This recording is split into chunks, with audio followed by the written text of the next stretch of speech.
ready to go. On the Fan, New York Sports Radio. Mike's on, Mike's on. He'll get you the sports any way that he can. It's Mike Francesa on the Fan. Sports Radio 66 and 101.9 FM, WFAN. From the studios of WFAN, this is Mike's on Francesa on the Fan on this Thursday, the 7th day of June. Kind of the calm before the storm after, before we get to what will be a wild weekend. Yankees, Mets, Belmont Stakes, so a lot going on. We'll say goodbye to the NBA and NHL. We've already said goodbye to the NBA, said it last night in the fourth quarter. Too much Durant. Not a vintage LeBron performance, a vintage Durant performance, and a lot of help from his friends, some of his other friends, not the normal friends, and they now lead 3-0, and who cares if it's 4 or 5, doesn't make any difference. So for all intents and purposes, the NBA season is over, and the hockey season can just follow it right out the door, and we can worry about drafts and who goes where and everything else that goes with that, and we'll start to usher in the NFL a little more, but of course baseball front and center as we get ready for the Subway Series. And the information I have right now is probably not the information I don't think anybody wanted to hear who wants the Subway Series, and that is my information at the moment, up to the minute, is that it is highly, and I underline highly, unlikely that Cespedes will play in the Yankee Series. So that's the information I have to the moment, that it is, and like I said, underline highly unlikely that he will play in the series. So I think a lot of us felt he would. I kind of felt that we were moving in that direction. There seemed to be a feeling, but my understanding is that he's just not ready and that they're not going to take any chances. And I have been told that it is highly unlikely that he will play in the series. So that was the word, highly. So that's where we are with him. It takes some steam out of it. The Mets are going to have to get by without him. Listen, this is a perfect setup for the Mets. It really is. It might not seem like it. You might think that the Yankees, off another big win yesterday, a terrific pitching performance all the way around, and then some power late, that it looked like the Yankees might go in steamrolling. Maybe the Yankees will go in steamrolling. But the Yankees are going to face some good pitching. They're going to face some, very good right-handed pitching. They're going to face a couple of guys who can be dominant. They're going to face a guy who's been one of the top 3 pitchers in the sport so far in DeGrom. And we'll see where that takes us. You never know. Tanaka usually is vulnerable to the long ball. I don't know if that's the case with the Met left-handed hitters because they don't seem to be able to hit a home run at Citi Field. I mean, Bruce hasn't hit one this year. Conforto's only hit 2 there. So, it has been very, very few and far between. So we'll see if they can snap out of it. But listen, the status quo is Yanks get 2 out of 3. If the Yanks flatten them and send them on the road with 9 straight losses, that'll be ugly.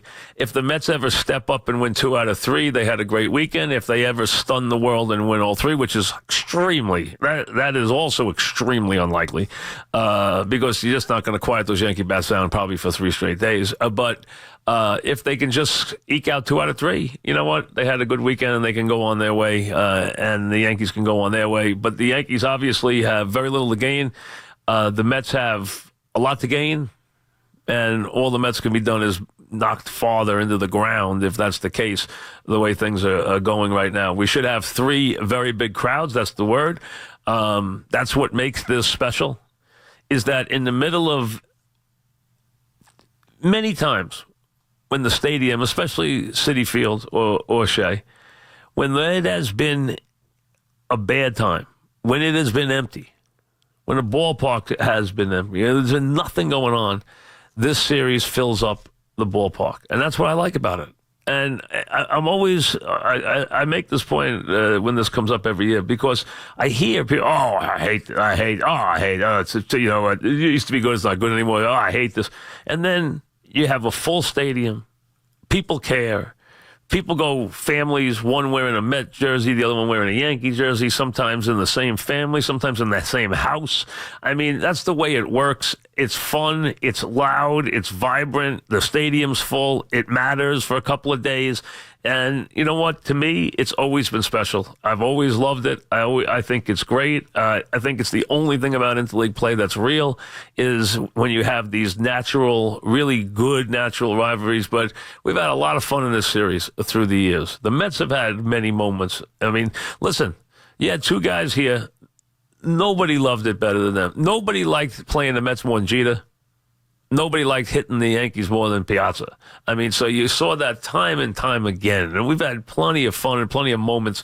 And I'm sure we'll get some more this weekend as we get ready for what should be a fun weekend of games. I know I just put a damper on it a little bit with that news about Cespedes.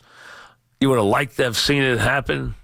But as I said when I opened the show, it is, at this moment, highly unlikely that he will play in the series this weekend. Unfortunately, that's the case. It would have been nice to see. They'll have to go without him, and we'll see if they can somehow just kickstart an offense that has been absolutely awful. Is anything going to happen to Reyes? Well, it hasn't happened yet, so we'll see if something does. I don't know if that's the case. So, again, we get ready for that. We also have the Belmont Stakes. We'll be able to win the Triple Crown. Did that last race take too much out of him? Is Hofburg as good as the buzz is? And you're going to hear that theme the next couple of days because Belmont's horse is...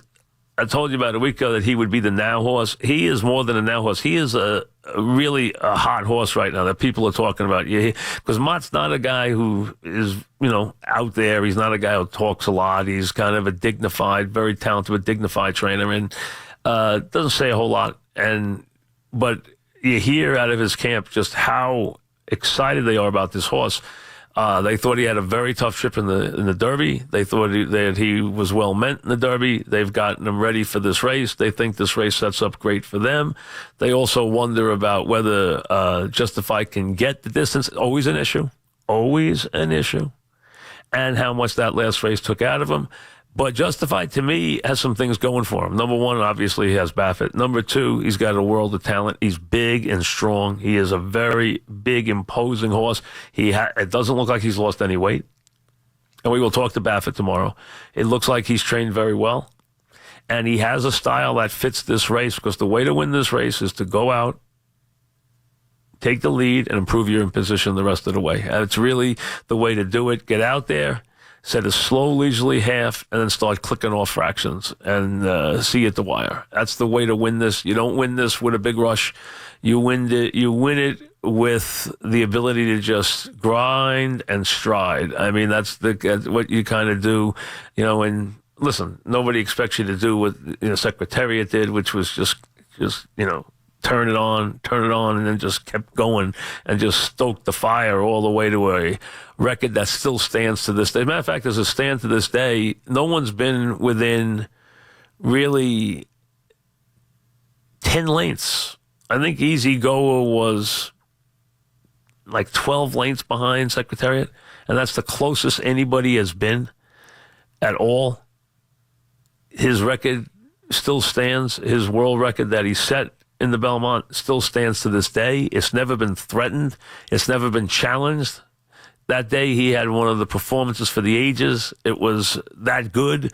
It didn't say anything about the horses behind him. It wasn't meant to knock the horses behind him. It just was the fact that he ran a hole in the wind that day and ran probably as well as any horse has ever run on that very special Belmont that we have watched many times. And when you get a chance to see that on this weekend and you see just how imposing that run was, you see what a special horse that horse was and why we still remember him as fondly as we do all these years later. There's never been another Secretariat. I mean, he was that good. There's been plenty of great horses. We had a great horse here in American Pharaoh, but nothing like what Secretariat was and what his performance was.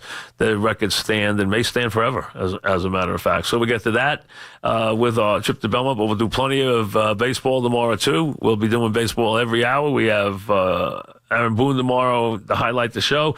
We will have Brad tomorrow. We will have Baffert tomorrow. So we'll have all the folks that we need to have at the Belmont. And as far as basketball, there's not much really to talk about. I mean, it was a game Cleveland could have won. It was, it was not a vintage LeBron game. It was a great Durant game. And again, it was those other guys that were just a thorn on a night when Thompson was really not around. On a night when Curry was just awful. I mean, nothing short of awful. He did make a big basket in the fourth quarter. He made two back-to-back. But, I mean, he was hideous until that point. If LeBron ever had a game like Curry had last night, it would follow him forever. If he ever went out there and went, 1 for 10 and 3 for 16, I mean, it would follow him forever.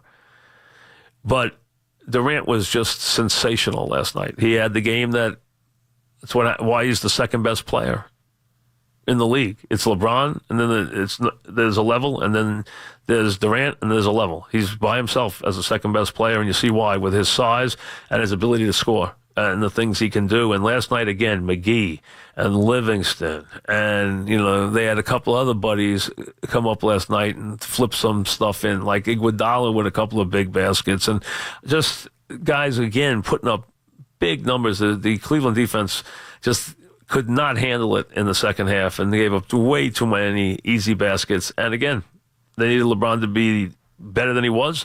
He was good, but he needed to be great, and it wasn't enough. So the season will end probably with a sweep. If not, maybe the 5 games. Who cares? That really doesn't interest me one way or the other. Season's over, and we can start to get on to other things as far as where he's going to go and what the shape of the league is and the draft and everything else. So we got all that to get to also, too, and we'll get it all rolling on this Thursday right after this.